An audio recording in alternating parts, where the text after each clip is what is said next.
จากราคานะความจริงความหมายจากเดือนให้เขาเบิ่งตัวนี้บาดใส่จะเอาน้ำเพิงพอเลี้ยงเพิ่นน้ำเลย เรียงเป็นเพลงมันตัวทีม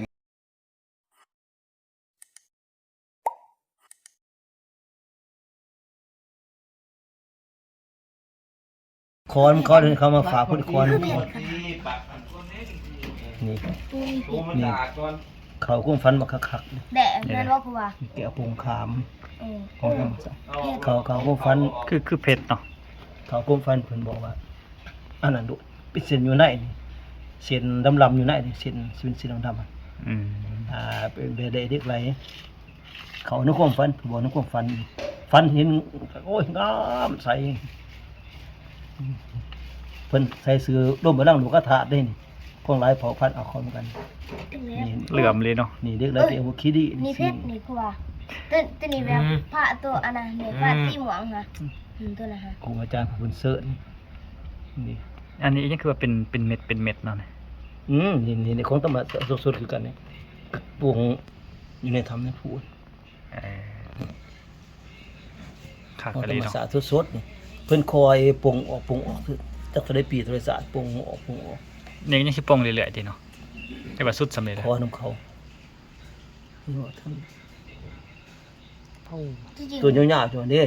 คือตัวท้ายก้อนยาวๆนี่ของธรรมศาสตร์ด้วยกันนี่ก็ฟันสัดจังขนาดนี้ น้ำเพิงในสิบ่ขนาดแต่ว่าเดือนละเทื่อเราบ่เปลี่ยนนี่ บกลงนี่ตัวนี้แอบใส่นี่บกลงงามกูบาอธิษฐานใส่ตรงกลางวันงามใสคุณบอกด้วย อันนี้คือพระเนาะ แม่นกูพระอาจารย์ผู้บรรเสริญอาจารย์สมพรบรรเสริญมาใส่สื่อร่มพลังลูกกระทะของหลายของพันอัปผสมอยู่เหมือนกันและสนิทนี่ หลายชนิด นี่แหละนี่เป็นแบบปีเมียงขับ มีหยังแน่ในไร่ ได้สนิทแต่นี่ทองปลาไหลวัสระธาในแก้วมีธาตุทีลาด พิลึกเนาะ สุริยันดาสาอินทาธิดาสุริยันดาสานี่กระตางใช่ไหม ตัวมด ปลาลายเนาะ ก็ยังบ่ซึ่งตัวลงตรงนู้นมาเก็บใส่เก็บมาติดใส่เหมือนกันแต่ว่า หินเบิดนี่เนาะอันนี้ก็เป็นหินเนาะ หินก็คือเป็นหินของธรรมศาสตร์จังว่า ธรรมศาสตร์ล่ะ ของขออะไรทำนี่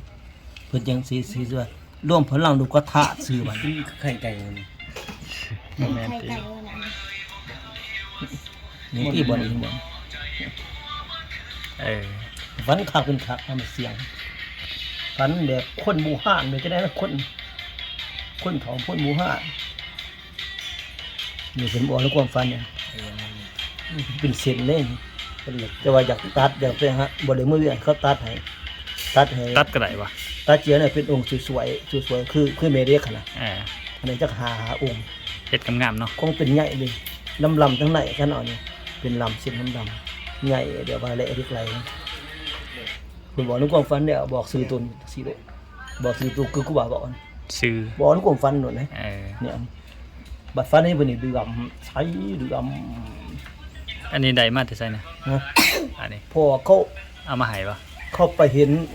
หุงเขาบ่จักสิรักษาก็เอามาเขียนให้ เอา พวกแข็งนี่แหละ จะเข้าอยู่บ้านโพ้นเด้เนาะ แม่น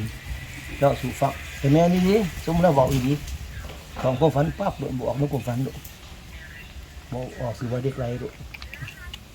อย่าไปสร้างกระเจียร์ไหนบนเขามีมาตัดเพชรตัดหอย แม่น ตัดเป็นหาองค์นึก โอ้ หัว ไปตัดก็เสียดายนะ บันเจียร์ไหนให้องค์สวยๆสวยคือเมเด็กขนาด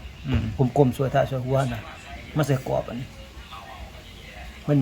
ได้อะไรไหนผมจะว่ากูบานเสียทีเพิ่นบอกกูฝันปั๊บดูบอกสิว่าเด็ก เข้าฟันก่อนนะ แม่น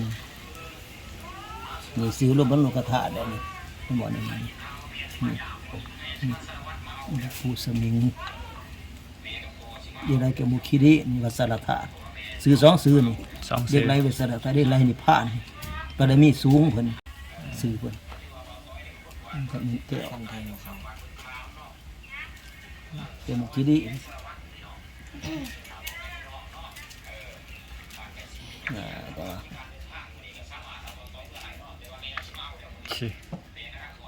ครบเนาะมีครบทุกรุ่นเลย แต่ว่าเพิ่นออกซื้อมันซื้อเลยร่วมพลังลูกกระทะซื้อ โลกธาตุ ของร่วมกันได้เผ่าพันธุ์เประสิทธิ์มาอยู่เหมือนกัน อืม ซื้อสั่นแต่แม่งความเพิ่นกิน เป็นเม็ดเนาะ แม่นปรุงจักเดือนหนึงเพิ่นจะปรุงเท่าใดอันเจ้าปรุงหลายกว่านั้นเนาะฉันหาบ่เข้าใจบาดบอลเพิ่นหลายปีที่เห็นเป็นหุ่มเบิดเป็นมุนๆเลยเป็นกลมๆมุนๆเลยหุ่มสิเลยอันนี้อยู่ทางกลางเบิด อืม บาดบอลได้หลายปีบาดโคตรบ่ได้ไปเอาหุ่มเบิดเลยมีแต่อันมีแต่นี่ท่านแหน่เบิ่งบ่มีเห็นมีจังซี่ ได้มาแต่ใส่ตัวนี้เข้ามาให้เนาะแม่ เขา น ไหลตาม ข้าวปลาเลย เขาไหลตามทำผู้ อืม ห้องข้าวปลาตัวนี้ พี่ดาผู้ ปงใส่ได้บ่ปงใส่นี่ เด็กไรบ่ เงิน งั้น ซื้อเพิ่นชอที่มันยั่ว สติเงิน เรียกอะไรสิมันยั่ว เงินด้วย ฝ่ายเมตตานิยมค้าขายตัวนี้เฮาบ่ได้วัดเฮานับถือ เครื่องนี้ได้เสือ ขึ้นกับศรัทธา โอ้บ่ขับเสือ ศรัทธาเฮาเสือ จักปีละแสน2 ปีแล้วอะ กลัวแล้ว2 ปีที่เป็นครูบาอยู่วัดพุ่น อืมที่ดึกเนาะครบเครื่องเลย นี่ที่เบิ่งจังนั้นก็เป็นคือมือคือแขนมึงทั้งหน้าเบิ่งเห็นนี่คือเบิ่งนั่งสมาธิมึงทั้งนี้ เขามี ของธรรมชาติได้เวลาเพิ่นสึกก็ตกลงตัวลงสิได้แต่มันตก แม่ท่านอายจะเบิ่งมาดุนสมจนนี่ผมไป อืม ปวดธนาคารใช่บ่ หายากแล้วอยู่ตลา ได้มาจักปีแล้วนี่ได้มา หลายปีแล้ว หลายปีแล้วเนาะ คนธนาคารบ่เก็บบักคามมากินในน้ำเว้ยบักคามเก็บเลยบักคามอยู่ลุม ใส่น้ำผึ้งเนาะโอ้ย ถึงจะราคานะความจริงความหมาย อืม จากเดือนให้เขาเบิ่งตัวนี้บาดใส่ก็จะเอาน้ำเพิ่งพอเลี้ยงเพิ่นน้ำเลย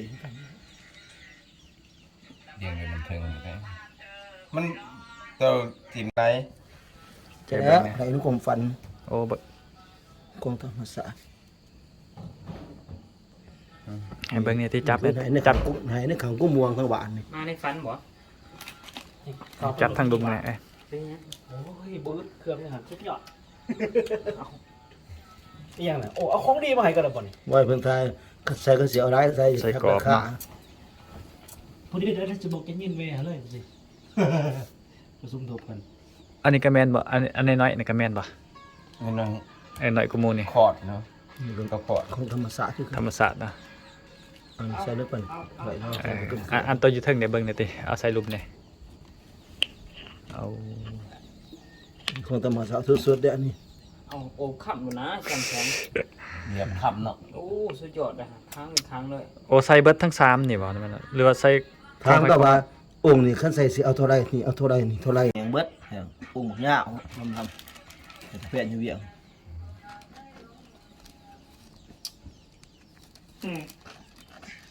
โอ้ยตกเลย พอดียังวะแล้วพวกคนขับเออลงไป โอ้กระหันมาทางผิดบัดนี้สั่งว่าตัวเองเป็นคนเอา นี่ฟันก้อนองค์ฟันจนจับเดี๋ยวคือ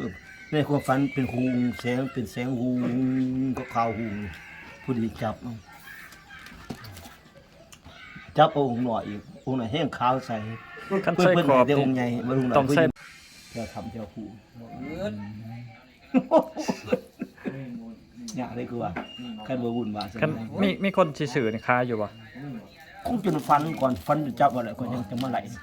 เดี๋ยวคือคำหนึ่งจำมาเนาะพี่มันเคยขายพักกิน นี่ตรงนี้ ของดีแต่กับของดีเฮียเก็บไว้แต่กับ ไทย เกี นี่ ยรติใส่เยอะนี่ก็ได้4-5 อ๋อแม่นอีช่างนี่เคยเนี่ย ฮะ แม่นอีช่างนี่ บ้านหลอดกรอบ 500,000 เอาแต่ขอบได้ไหม ลดได้ไหมเท่าไหร่ 500